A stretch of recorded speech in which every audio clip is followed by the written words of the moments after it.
감사합니다. 하나님의 크신 은혜와 사랑이 우리 찬양대 위에 언제나 함께하기를 원합니다. 우리 현악반에게도 동일한 은혜가 있기를 원합니다. 오늘 어쩔 수 없이 유튜브에서 함께 지금 예배하는 분들도 계십니다. 그분들도 하루빨리 털고 예배의 자리에 올 수 있도록 격려와 위로의 박수 함께 뜨겁게 해주시기 바랍니다. 옆에 계신 분들 위해서 또 우리 찬양대 현악반 우리 모두를 위해서 뜨겁게 하나님께 영광의 박수 올려드립니다. 할렐루야. 인사하실까요? 잘 들어주십시오. 기대되시죠? 예, 당신에게 이상하게 벽이 느껴져요. 완벽하고 인사합니다. 시작.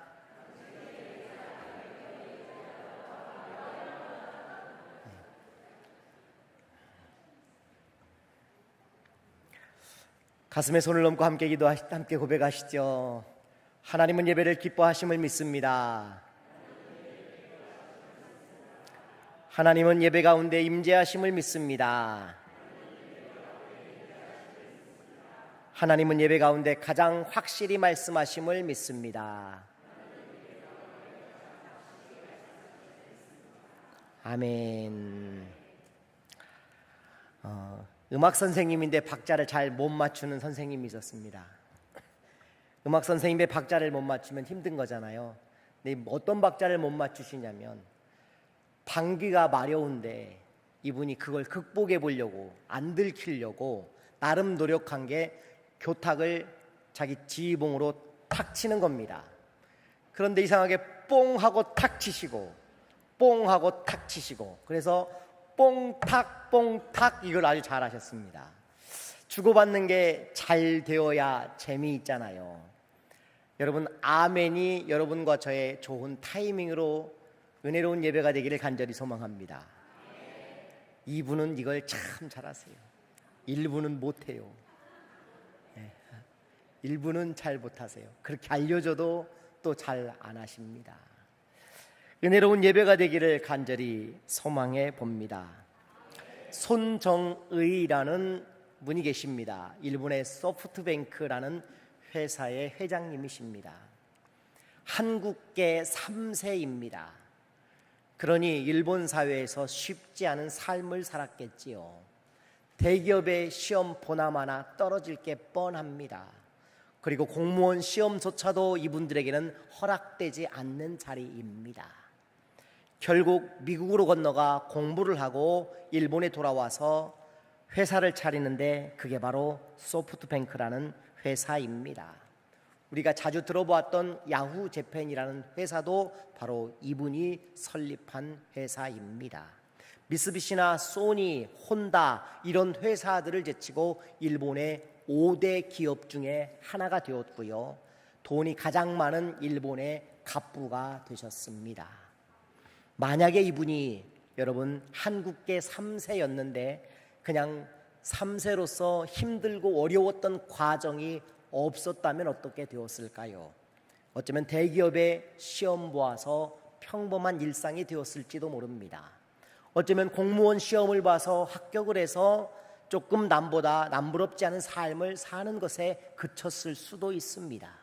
그런데 이분이 한국계 3세라는 것은 사방이 다 막혀서 아무것도 하질 못할 만큼 그에게는 낙인이 되어서 오히려 또 다른 삶, 더 특별한 삶으로 나갈 수 있는 계기가 되지 않았을까 하는 생각이 듭니다. 그에게 바리케이트처럼 넘기 어려운 한국계라는 낙인이 오히려 그에게 특별함이 되어버린 것입니다. 살면서 내 의지와 무관하게 마치 신분의 굴레인 양 낙인 찍혀서 우리도 모르게 억울한 일들을 만날 때가 있습니다. 그리고 사람들은 아주 나쁩니다. 그 사람의 과거에 어떠한 잘못 하나 가지고 죽을 때까지 그 사람을 괴롭히기를 즐겨합니다. 하나님도 잊으셨는데 사람들은 잊지 않더라라는 것입니다. 이런 억울한 일을 저도 여러분도 만날 때가 있을 것입니다.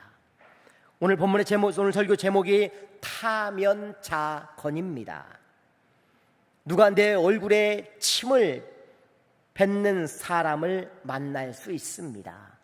그 침을 뱉거든 그 침이 마를 때까지 기다린다라는 뜻이 타면차거리입니다. 분노하지 않고 그저 견디며 하나님 앞에 나갈 수 있다면 얼마나 좋은 삶이 될 수 있겠습니까? 그 침이 마를 때까지 기다리는 사람의 태도가 오히려 범상치 않게 만들고 오히려 그를 더 특별하게 만들어 줄 수도 있음을 기억하시기 바랍니다. 본문에는요, 그런 또 한 사람이 등장합니다. 누구냐? 우리가 잘 아는 한나라는 여인입니다. 우리는 이 본문을 대할 때 한나라는 여인이 기도 열심히 해서 자기 자녀를 얻을 수 있게 된 수준으로 읽어서는 안 됩니다. 본문에는요, 이스라엘의 어두운 영성에 새로운 물꼬를 트는 하나님의 놀라운 비밀이 숨겨져 있기 때문입니다. 사무엘서의 이야기는 사사시대의 마지막을 보여주는 사사말기입니다. 이때를 성경은 어떻게 표현하느냐? 사사기 21장 25절, 똑같은 본문이 17장 5절에도 나옵니다. 같이 읽어보실까요? 시작.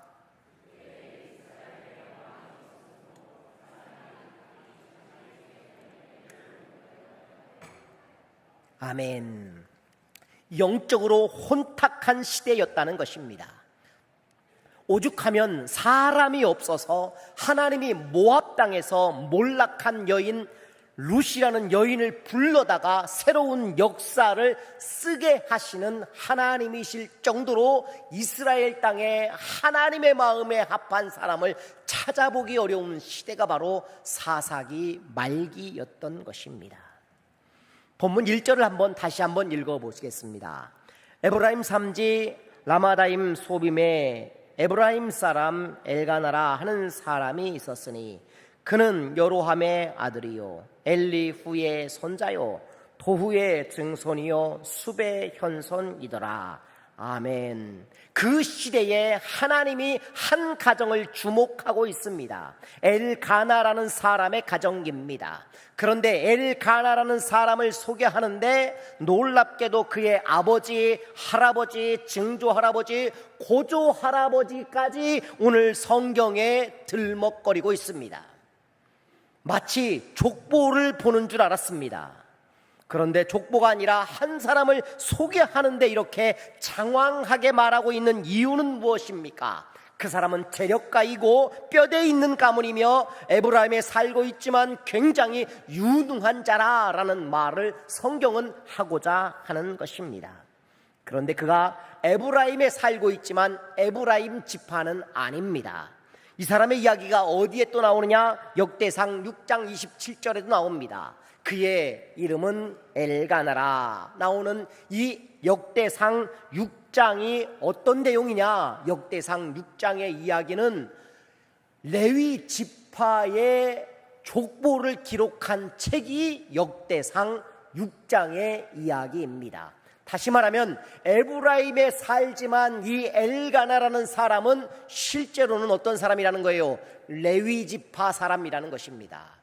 레위인들은 땅을 분깃으로 얻지 못합니다. 그러다 보니까 여러 지파에 흩어져서 이스라엘 백성들의 신앙 교육을 감당하는 일을 하다 보니 이 엘가나라는 사람은 에브라임 지파의 성읍에서 거하며 신앙생활을 도왔던 사람인 것 같습니다. 그런데 이 가정에 문제가 있다고 성경은 말합니다. 어떤 문제입니까? 2절을 보시면 문제가 드러납니다. 같이 읽습니다. 그에게 두 아내가 있었으니 한 사람의 이름은 한나요 한 사람의 이름은 분닌나라. 분닌나에게는 자식이 있고 한나에게는 자식이 없었더라.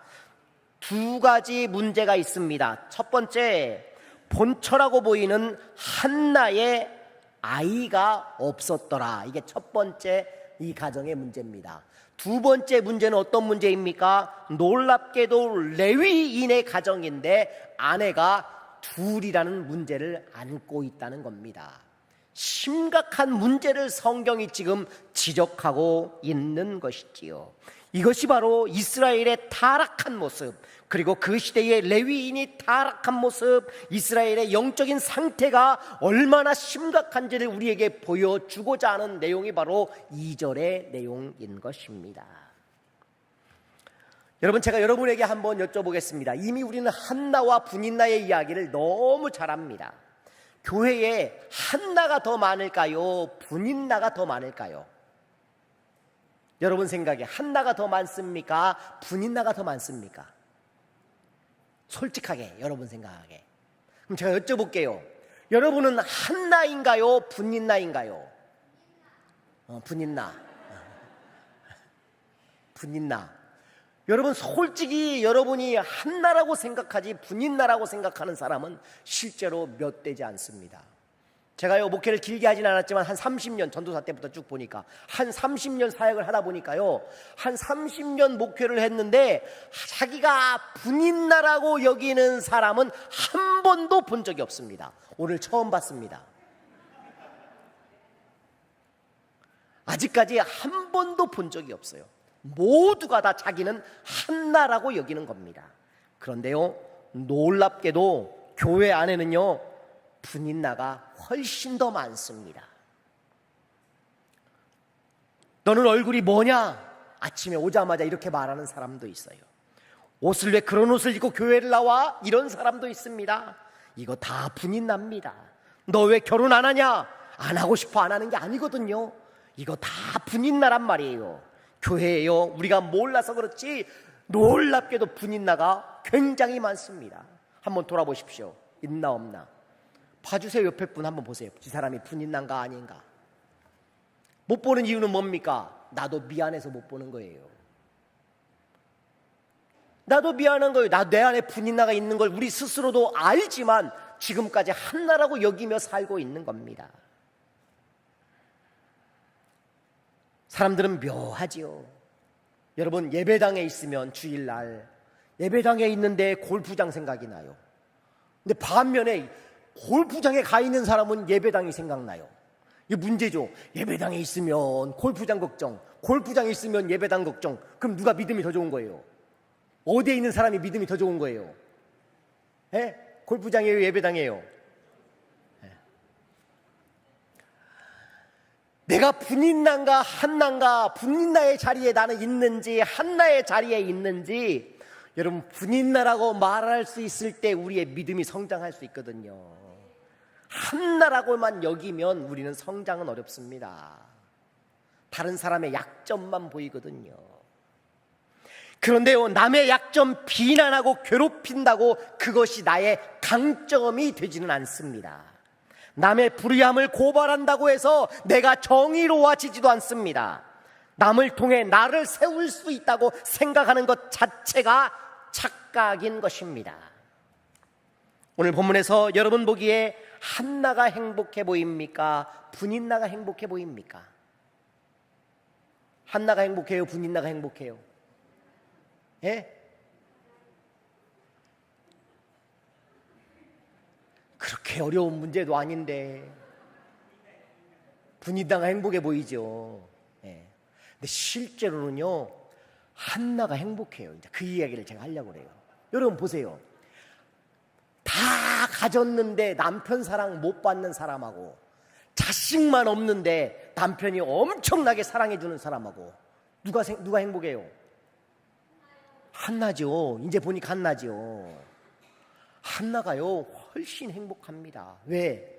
남편의 사랑을 독차지하고 있기 때문입니다. 부부관계에서 최고의 가치는 사랑받는 것 아니겠습니까? 그런데 그 사랑은 지금 누구에게 있어요? 한나에게 가 있다라는 거예요. 반면 분인나는 그 사랑의 결핍 때문에 자기가 행복한 것처럼 꾸미고 싶은 거예요. 포장하고 싶은 거예요. 그래서 한나를 자기가 가진 것 가지고 불편하게 만드는 여자가 누굽니까? 분인나였던 겁니다. 실상은 한나가 더 행복합니다. 그런데 이 한나에게 딱 한 가지 아쉬운 점, 애를 낳지 못하는 것이었습니다. 사람은요, 행복을 절대적으로 보지 못하는 습관이 있기 때문입니다. 이미 우리가 절대적으로 행복한데 거기에 뭐가 들어온 거예요? 비교가 들어오기 시작하는 거예요. 그러면 우리는 불행이 틈을 타고 들어오기 시작한 것입니다. 여러분, 절대로 행복하시기를 주의 이름으로 축원합니다. 행복하십시오. 무슨 일이 있어도 나는 행복하다고 여기는 은혜가 필요하지 않습니까? 자식이 대학만 가면 좋겠어요. 자식이 취직만 하면 좋겠어요. 그러고 나면 끝납니까? 안 끝나요. 죽어도 끝나지 않아요. 또 좋은 아내를 만났으면 좋겠어요. 그러면 끝날까요? 아니요. 손주가 나오면 좋겠어요. 손주도 아들이 좋아요? 딸이 좋아요? 지그들은 딸을 낳고 싶다고 그러는데 그래도 아들 하나는 있어야 된다고 생각하는 거예요. 그럼 또 부정적인 분들은 그냥 전화 벨 소리를 딸랄랄라 이렇게 듣고, 긍정적인 분은 아들 랄랄랄라 이렇게 계속 들린단 말이에요. 그런데 여러분 보십시오. 그 행복이 끝나지 않는 이유는 이 비교가 우리를 죽을 때까지 괴롭히기 때문입니다. 절대로 행복하십시오. 할렐루야. 충분히 한나는 행복한 사람입니다. 그럼에도 그것을 몰랐던 것이지요. 그 부족함이 무엇입니까? 6절을 한번 같이 읽어보시겠습니다. 시작.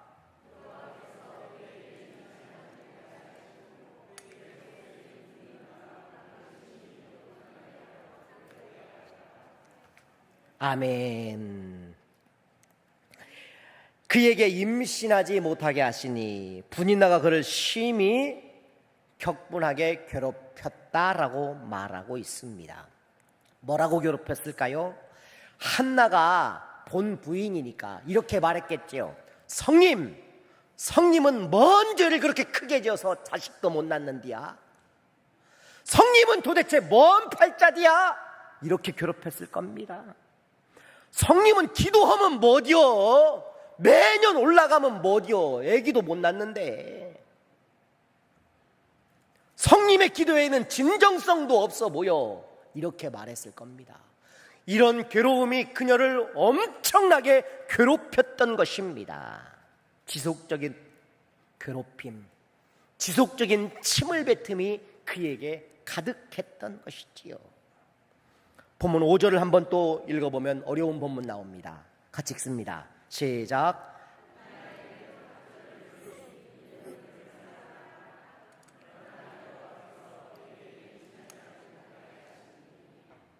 아멘.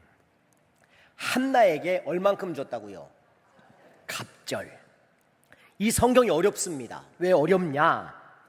공동번역에는 갑절이 아니에요. 공동번역 4절 5절 읽어보면 이렇게 나옵니다. 빨간 것만 읽어볼게요. 재물을 몽몫이 나누어 주었더라. 그러니까 지금 분인나와 자녀들에게 몽목 각자 다 나눠줬단 말입니다. 그런데 5절을 보면 보십시오. 뭐라고 나오냐? 한나를 사랑하면서도 그에게는 몇 목? 한 목. 자, 우리 성경에는 갑절이면 두 목이죠. 그런데 공동번역은 몇 목이에요? 한 목이란 말이에요. 이게 애매한 본문입니다. 지금 왜 애매한 본문인가? 원어에 보니까 이런 애로사항을 분명하게 말하고 있습니다.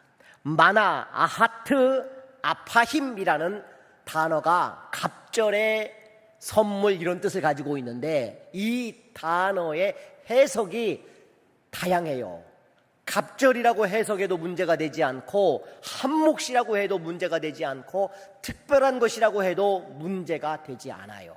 그러니까 이 본문은 그의 남편이 그의 아내에게 특별한 것을 주었더라라고 여겨도 되는 본문입니다. 그런데 그것을 그 아내가 먹지 않습니다. 왜요? 특별한 사랑을 주었어도 마음이 아픈 거예요. 그러면 여기 보면 이 내용이 어떤 내용이냐? 지금 3절에 보면 실로에 올라갔다라고 말하고 4절에는 각기 그 분배를 나누어서 그 몫을 주었다고 말하고 있습니다. 이게 지금 뭐 하는 장면이냐? 하나님 앞에 예배를 드리고 먹을 것을 나누어 먹는 장면이에요. 어떤 예배? 화목제물의 예배를 드린 겁니다. 그러니 엘가나가 가족들을 위해서 소 한 마리 잡았겠지요. 그런데 소 중에 제일 비싸고 맛있는 부위가 어디입니까? 어디예요? 저도 잘 몰라가지고. 안심이라고 하시죠. 그럼 안심을 뚝 띄어서 누굴 준 거예요? 한나 준 거예요. 근데 맛대가리도 없는 그 부분들을 띄어서 누구 준 거예요? 자녀들과 분인나를 준 거예요. 근데 한나는요, 안심을 받았는데도 이게 한목이냐 두목이냐, 두목도 특별하고 한목도 특별해요. 왜? 안심을 줬으니까 어쨌건. 근데 받았는데 한나의 입장에서는 어떤 거예요? 안심을 봐도 먹을 수가 없고 눈물이 쏟아지는 거예요. 그 특별함이 있지만 그 여인은 여전히 억울함이 그 안에 가득 배어 있었던 것입니다. 아이를 낳지 못하기 때문이고 그를 괴롭히는 분인나가 있었기 때문입니다. 그런데요, 그럼에도 한나는요, 사람을 상대하지 않았습니다. 하나님을 상대하고 있음을 우리가 깊이 배워야 하는 이유입니다. 할렐루야. 여러분, 활 잘 쏘는 사람을 뭐라고 부를까요? 활 잘 쏘는 사람, 활명수라고 부릅니다. 방구를 잘 끼는 사람을 뭐라고 부를까요? 그럼 가스명수죠 이제. 근데 활도 잘 쏘고 방구도 잘 끼면 뭐라고 그럴까요? 그렇죠, 이제 가스 할명수가 되는 겁니다. 예수 믿는 사람은 고난의 명수가 되어야 합니다. 주님이 우리를 위하여 고난을 겪으셨기 때문에 어떠한 고난이 와도 고난만큼은 내가 이길 수 있는 고난의 명수로 살 수 있어야 하는 것입니다. 한나가 지금 그 고난을 어떻게 이기고 있습니까? 사람을 상대하지 않고 하나님을 상대함으로 그가 극복하고 있다는 사실입니다. 이성복 시인의 산문집 내 고통은 나뭇잎 하나 푸르게 하지 못한다, 거기에 나오는 한 구절입니다. 이렇게 기록되어 있습니다. 이야기된 불행은 불행이 아니다. 그러므로 행복이 설 자리가 생긴다. 여러분, 무슨 말이냐면 시인은요, 불행에 대해 품지 말고 이야기할 때 행복이 들어갈 수 있는 틈이 생긴다라는 이야기입니다. 혼자 불행을 짊어지기보다는 고통을 털어놓을 때 행복이 설 자리가 생긴다는 것입니다.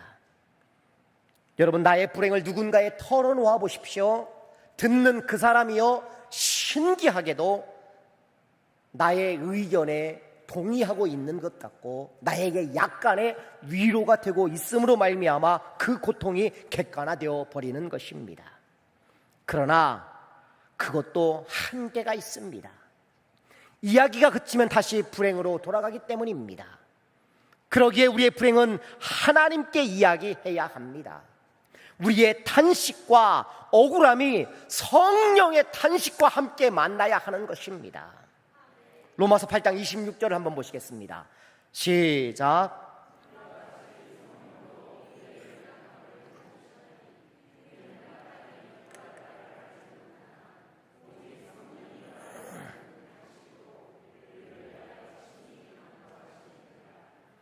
아멘. 여러분, 이렇게 하나님께 이야기된 불행, 그리고 기도한 불행은 더 이상 불행이 아닙니다. 우리의 고난, 우리의 고통, 우리의 억울함이 성령님과 스파크를 이루기 시작하는 순간 그것이 행복이 되어버린다는 사실입니다. 마태복음 7장 11절이죠. 하늘에 계신 너희 아버지께서 구하는 자에게 좋은 것으로 주시지 않겠느냐. 그렇습니다. 하나님을 만나야 하는 것입니다. 억울할 때 하나님께 나가십시오. 본문에는 한나가 놀랍게도 분인나를 상대하지 않는다는 것입니다. 그는 하나님께만 나아가고 있습니다. 한번 따라서 해보실까요? 분인나는 한나를 괴롭힐 수 있어도 한나를 이길 수는 없다. 할렐루야. 한 번 더, 분인나는 한나를 괴롭힐 수는 있어도 한나를 이길 수는 없다. 왜입니까? 그가 하나님께 나아가 버렸기 때문입니다. 우리 인생이 그렇습니다. 하나님께 나아가는 자 결코 지지 않습니다. 마태복음 11장 28절 수고하고 무거운 짐진 자들아 다 내게로 오라. 무거운 짐진 자들아, 여러분 우리의 무거운 짐을 가지고 오라는 거예요. 주님이 이렇게 짊어지고 가셨잖아요. 그래서 이걸 지금 올려놓은 거예요. 이렇게 짊어지고 가셨는데 왜 우리가 자꾸 무거운 걸 끄집어내고 또 끄집어내고 괴로워하고 고통해합니까? 하나님께 나아가는 저와 여러분 되기를 주의 이름으로 축원합니다.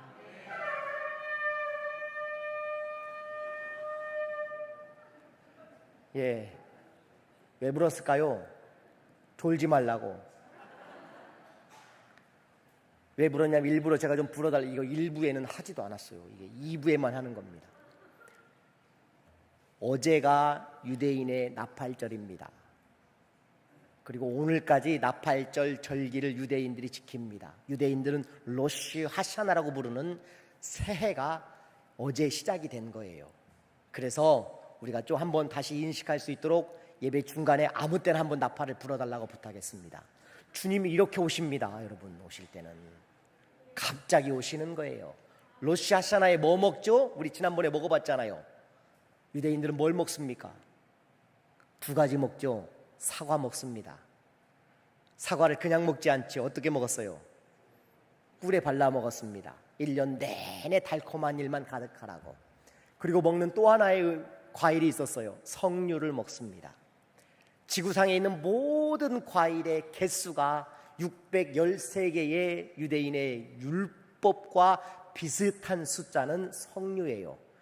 그래서 그것을 꼭 1년 내내 율법을 기억하라고 석류를 서로 선물도 하고 먹기도 하는 로시 하샤나가 유대인들은 지금 축제처럼 벌어지고 있습니다. 자, 다시 또 본문으로 우리는 이제 돌아가야 됩니다. 오늘 그런 날이라서 조금 제가 나팔을 불어주십사 했더니 앞에서 살짝 삑사리는 났지만 그래도 나쁘지 않았습니다. 누가 불었을까요? 예, 이민성 목사님이 부르셨습니다. 예. 제가 이 본문의 한나를 묵상하면서 시 한 편이 생각났습니다. 이 사나님의 나무라는 아주 짧은 시입니다. 나를 찍어라. 그럼 난 내 도끼날에 향기를 묻혀주마. 아무리 우리를 억울하게 하고 힘들게 하고 고통스럽게 만들어도 그리스도의 향기를 품는 우리가 되어야 하는 것 아니겠습니까? 그런데 어떻게 가능합니까? 하나님께 나갈 때 가능한 것이고 그 고통이 성령님과 스파크를 일으킬 때에 일어날 수 있는 놀라운 일이 아니겠습니까? 이 은혜가 있기를 주의 이름으로 축원합니다. 한나가요, 남편의 사랑을 받고 있으니 얼마든지 생각해보면 분인 나를 쫓을 수 있어요. 이 상황과 비슷한 상황이 과거 역사 속에 있었거든요. 오버랩이 되죠. 누굽니까? 아브라함과 사라의 이야기입니다. 사라는요, 그 바로 밑에 동생 같은 그 아브라함의 첩이었던 하갈을 쫓아내는 일에 남편을 통해서 쫓아냈습니다. 그런데요, 한나는 쫓아내지 않습니다. 열국의 어머니라고 부르는 사라의 영성보다 기꺼이 품으며 하나님 앞에 나가버리는 한나의 영성이 훨씬 더 깊은 영성을 가지고 있는 것입니다. 그는 모든 갈등과 인생의 모든 결핍의 문제를 하나님께 들고 나갔더니 하나님이 은혜를 베풀어 주신 것입니다. 그리고 여기서 또 하나 배워야 할 것이 있습니다. 분인나가 없었다면 한나는 기도하지 않았다는 것입니다. 여러분, 우리가 천국 가서 한나를 만나보면 물어봐야 하지 않을까요? 저는 물어볼 것 같습니다. 한나여, 당신의 인생에 가장 믿음이 뜨거웠을 때는 언제입니까? 물어보면 내가 가장 믿음이 뜨거웠고 간증할 수 있었던 때는 자식을 낳았을 때가 아니라 고통 중에 하나님께 나갔을 때라고 말하지 않겠습니까? 스데반 선생님을 만나서 물어보십시오. 스데반 선생님, 언제가 가장 행복했나요? 신기하게도 나는 사람들에게 돌로 얼굴을 맞으며 내가 죽음을 맞을 때가 내 생애에서 가장 가장 행복했던 기억으로 남습니다라고 고백하지 않겠습니까? 여러분, 하나님께 나가는 고통은 간증거리가 되고 기쁨이 되고 은혜가 되고 만족으로 바꾸어 주시는 은혜가 있는 것입니다. 혹시 여러분 안에 말 못할 억울함이 있습니까? 쓰나미처럼 무겨싸임을 당하는 고통이 끊이질 않습니까? 이 고통의 순간에 우리가 하나님께 포기하지 않고 나갈 수만 있다면 그 고통의 순간은 우리에게 간직이 되고 값진 선물이 될 것입니다. 그런 차원에서 분인나는 절대적으로 필요한 존재였고, 그렇다고 우리가 분인나가 되어서는 안 되는 것이지요. 조금 더 본문을 깊이 들어가 보면요, 6절입니다. 같이 읽어보시겠습니다. 시작.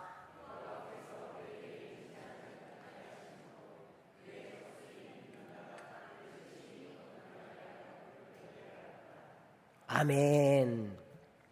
하나님은 왜 한나를 이렇게 나쁜 운명으로 몰아가셨을까요? 이렇게 기록되어 있습니다. 여호와께서 그에게 임신하지 못하게 하심으로 라고 말합니다. 하나님이 임신하지 못하도록 그의 태를 닫으셨다는 것입니다. 이유가 뭘까요? 이스라엘 백성들이 가나안에 들어온 지 200년이 되었고 새로운 땅에 살아가지만 전혀 감흥이 없습니다. 새로운 땅이라는 기대조차 없습니다. 그리고 하나님의 선택된 백성으로 살아가야 될 자부심조차 잃어버리면서 그들은 우상을 숭배하고 이리 치우치고 저리 치우치고 심지어 자존감도 잃어버렸습니다. 우리에게 왕이 없어서 이렇게 되었다라고 좌절하는 인생을 살고 있는 그들이었습니다. 그들의 영적인 상태, 즉 엘가나와 한나의 조상들이 하나님의 백성들을 잉태하지 못하는 이스라엘의 영적인 상태를 하나님이 알고 계셨던 것입니다. 7절을 보면 더 명확해집니다. 같이 읽습니다.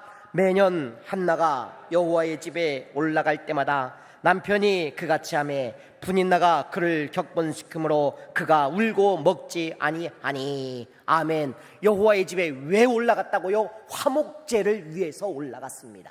제사를 드리기 위해 올라갔습니다. 4절과 5절에서 각기 몫을 나누어 줍니다. 화목제의 상징입니다. 그런데 한나는 그것을 먹지 못하게 되었다라고 기록합니다. 먹지 못하게 되었다라는 의미는 무엇입니까? 하나님과의 화목의 관계가 깨져버렸음을 말하고 있는 것이고, 가족 안에서 화목의 관계가 이미 다 깨어져 버렸음을 그 이야기로 설명하고 있는 것입니다.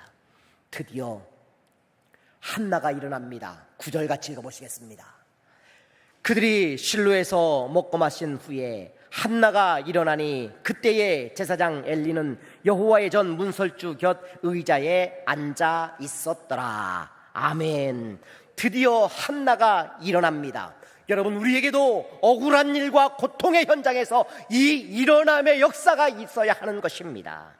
일어남의 은혜가 우리에게도 요구되어지는 것이지요. 예수님이 야이로의 딸에게 말씀하십니다. 죽어있는 그 딸을 향하여 소녀야 일어나라 달리다 쿰 하신 것입니다. 중풍병자에게 일어나 내 상을 가지고 가라 주님이 말씀하십니다. 이 한나의 일어섬은 고통의 자리에서, 사망의 늪에서, 억울함의 자리에서 일어나는 일어남입니다. 그런데 9절에 이 한나와 대비되는 사람이 있습니다. 한나는 일어나지만 엘리는 앉아 있었다는 것입니다. 9절 다시 한번 띄워줘 보십시오. 엘리는 저렇게 앉아 있었던 것입니다. 여러분, 이 엘리가 앉아 있는 자리는 좋은 자리가 아닙니다. 하나님이 기뻐하시는 자리가 아닙니다. 이 엘리와 한나를 대비시켜서 굳이 엘리의 이야기를 하고 있는 이유가 있는 것이죠. 이 엘리가 리더로 있었던 이스라엘의 시기가 어떤 시기냐, 분위기가 어떤가? 그 분위기가 이렇습니다. 사무엘상 3장 1절에 보면 이렇게 나옵니다. 여호와의 말씀이 희귀하여 이상이 흔히 보이지 않았더라. 하나님의 말씀이 나타나지 않는 시대, 암흑의 시대를 그들이 맞이하고 있었더라. 누구 때에? 엘리의 때에 그랬다라는 것입니다. 그때에 그는 앉아 있었습니다. 그러나 일어나는 사람이 있었지요. 그가 한나였습니다. 앉아있는 그 자리가 어떤 자리인 줄 아십니까? 사무엘상 4장 18절에 보면 이렇게 나옵니다. 엘리가 자기 의자에서 뒤로 넘어져 문 곁에서 목이 부러져 죽었으니, 엘리의 그 자리는 죽음의 자리였던 것입니다. 그 암흑의 시대에 엘리는 아무 역할을 하지 못하고 민족을 이끌지 못하고 죽음의 자리에 서 있는 사람이 되었던 것입니다. 반면 일어나는 한 사람이 있었습니다. 한나입니다. 하나님, 저하고 딜합시다. 하나님, 아들 하나만 주십시오. 억울해 죽겠습니다. 하나님, 아들 주시면 그 아들 하나님께 드릴게요 하며 여러분 기도하는 수준으로 이해하지 마십시오. 이 본문은 그런 본문 아닙니다. 오해하지 마십시오. 이 본문은요, 우리가 기복신앙과 소원 성취를 이루기 위해 무속인을 찾아가는 것과 그런 기도가 무슨 차이가 있는 것입니까? 사무엘 1장은 삼신 할머니 찾아가서 아들 달라고 떼쓰는 수준의 이야기가 아니란 말입니다. 어떤 이야기일까요? 한나의 기도가 위대한 이유가 있습니다. 나의 뜻이 아니라 하나님의 뜻을 이루고자 하는 작정으로 그가 가득해 있기 때문입니다. 이 내용이 어디에 나오느냐? 15절에 나옵니다. 같이 읽어보시죠. 시작.